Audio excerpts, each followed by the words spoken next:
다음에 윤석열 일기 내각에 대한 평인데 일단 그것부터 한번 볼게요. 청문회 청문회 시작된 건데 윤호중 민주당 비대위원장이 규정 내린 게 이런 거 잘하는 것 같아. 후보자들이 이렇게 표현했어요.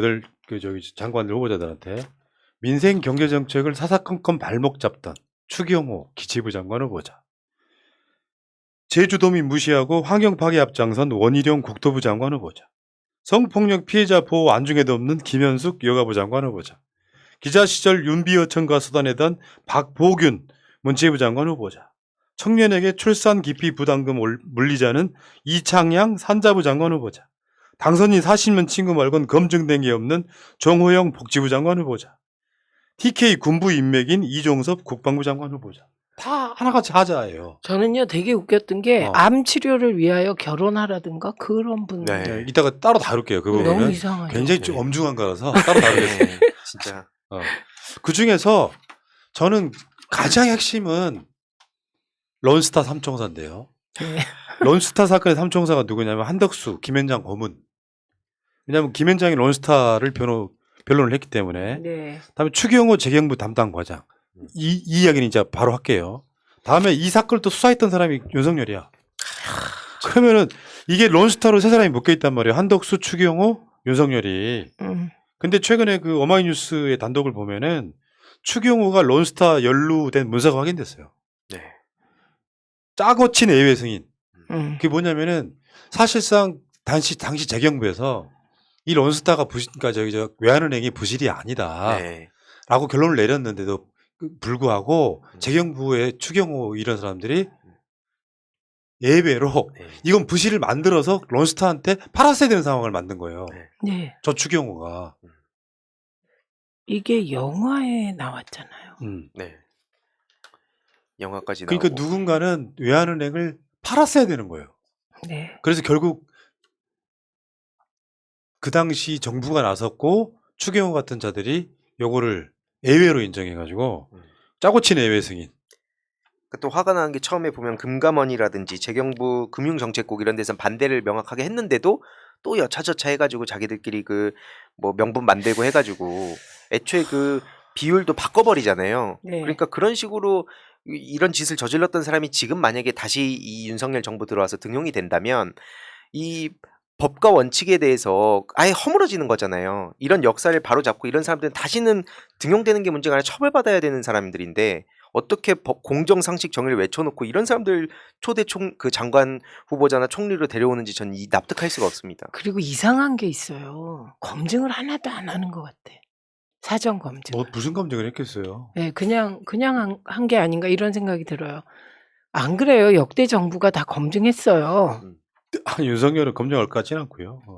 그러면 그리고 언론도 검증 안 하면 큰일이죠. 그러니까 이런 부분에 대해서는 저는 그 경제 기자들 많이 있지 않습니까? 그분들이 철저하게 파헤쳐야 될 것 같습니다. 그 금감원은 론스타가 외환은행을 인수하는데 반대를 했고 그 금감원을 찍어 누른 대표적인 사람 뭐 서류로도 나와 있잖아요. 지금 저기에 은행 제도과장 이 결재가 지금 나와 있는 상태고 그러니까 이게 론스타, 김현장, 추경호, 뭐 한덕수 여기다가 수사까지 윤석열까지 이 3위일체로 론스타 관련자들이 지금 대통령, 국무총리, 기재부 장관 1, 2, 3 서열이 그렇게 돼버린단 말이에요. 그래서 지금 추경호 같은 경우는 론스타 사태 관료로서 책임을 져야 하는 사람인데 이 사람이 지금 영전하는 상황이거든요. 자, 여기서 여론조사 잠깐 보겠습니다. 그 KSOI가요 대선 직전에 득표율을 가장 정확히 맞힌 여론조사예요. 기관이 0.7% 차이 날 거다 예고했었는데 이번에 보니까 윤석열에 대한 인식 변화 좋아졌다 31.4, 나빠졌다 32.8. 이런 경우 처음이죠. 처음이죠. 그다음에 윤석열의 새 정부 국정 운영 전망을 물은 결과 잘할 것 48.4, 잘못할 것 41.5. 이게 거의 당선될 때 똑같은 거예요. 그러니까 더 이상 자기를 지지하지 않은 사람들한테는 지금 민심을 못 얻고 있는 거고 그리고 그 여론조사 보니까 한덕수의 20억 고문료는 부적절하다가 63%. 63%면요. 절대 다수가 반대한다는 거예요. 네. 국민들 수준은 높은 거지. 김현장에서 20억 가까이, 정확히 20억이 아니라 저번에 18억이었는데 네. 나중에 봤더니 19점 얼마에서 딱 약 20억이더라고요. 그거를 받았더라고. 국무총리하고 국무총리로서 얻은 경험과 정보를 다시 김현장이가 쓰고 네. 다시 국무총리가 되고 하는 이 과정들이 있잖아요. 부적절하다. 네. 근데 그것만 부적절한 게 아니고 이 사람은 저는 월세 미리 받아서 집 산 거요. 그거 더 이상한 것 같아요. 예. 뭐 뭔지 모르겠어. 그 방법의 신묘함 때문에. 저는 그런 음모론도 들어요. 한덕수를 낙마형으로. 그러니까 한덕수를 낙마를 시키면은 민주당도 더 과하게 못한다 이거지. 그 다음은 낙마형으로 던져서 장관 후보자들을 임명할 가능성이 있다. 뭐 물론 음모론일 수밖에 없는 것이 그러면 윤석열이 받는 타격도 크거든요. 저는 그렇게는 보지는 않는데 그 정도로 검증 안 한 느낌이 좀 나는. 너무 이게 청문회 통과용이라고 노골적으로 인수위가 얘기했거든요. 뭐 호남 씨라고 해서 지금 8명한테는 호남 한 명도 없잖아요. 한덕수니까 총리니까라고. 그분은 서울이라고 하시지 않았어요? 예전에? 호남 출신이 아닙니다. 네. 근데 지금 안철수 쪽하고 좀 기류가 심각한 게 이태규가 원래 행안부 장관 후보자였거든요. 네. 근데 거기 안 들어갔어. 그러다 보니까 이태규는 사퇴를 해버렸고 인수위원을. 안철수는 오늘 기자들 만나가지고 아주 작심을 하고 발언을 했더만 내각 인선에 조언하고 싶었는데 그런 과정이 없었다. 그리고 윤석열이 지금 수요일날 2차 내각 발표할 예정이었는데 예정대로 못할 가능성이 없다고 그래요. 저는 이게 그 과정도 이상한 게 이태규 의원의 경우는요. 행안부 장관 될 것 같은 분위기였어요. 그런데 갑자기 인수위에서 법무부 장관과 행안부 장관은 정치인 출신을 안 쓴다 이렇게 한 거예요. 그러면 이태규 의원은 정말 기분 나쁘거든요. 찍어서 너 안 된다 이렇게 얘기한 것과 같고, 그리고 사실 아예 이름이 안 올라가는 거하고 올라갔다가 저격당하는 건 차원이 다른 거거든요. 본인이 입는 타격이. 그래서 이거는 공동정부는 그냥 믿기고, 지금 안철수 후보 쪽이, 안철수 대표 쪽이 지금 그냥 시쳇말로 팽당하는 과정에 맞습니다. 돌입했다. 이렇게 보는 거고, 이번 과정에서 놀란 게 또 하나 있어요. 어떻게 여성가족부 장관을 그 이야기 이따 나와. 처음에 임명하냐고요. 처음에. 자, 저는 이제 안철수 같은 경우는 지금 사실상 저번에 대선 과정에서 윤석열 찍은 사람 손목을 자르고 싶을 거다 같은 그 정도까지 저는 지금 올라가고 있다고 생각이 들거든요. 저번에도 한번 이야기했잖아요.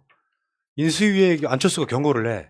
근데 안철수가 실권이 없다는 걸 아는 인수위원들이 안철수 말을 안 듣는 거예요.